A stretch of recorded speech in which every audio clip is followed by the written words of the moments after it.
और नाजरीन, अब आपको बताएं कि मेयो अस्पताल लाहौर में इंजेक्शन के रिएक्शन से मरीजों के जब हक और मुतासर होने का मामला है। महकमा specialised health care and medical education ने 3 नर्सेस को शोकॉज नोटिस जारी कर दिए। वजीर सेहत पंजाब सलमान रफीक का कहना है कि जिम्मेदारान के खिलाफ कानूनी कार्रवाई की जाएगी।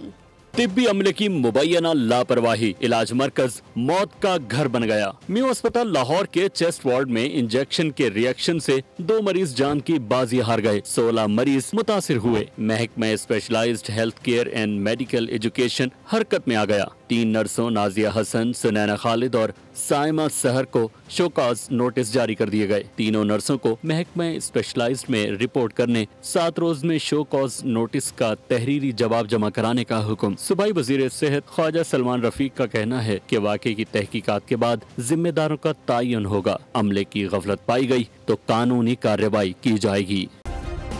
सब्सक्राइब करें और बेल दबाएं ताकि कोई खबर रह न जाए।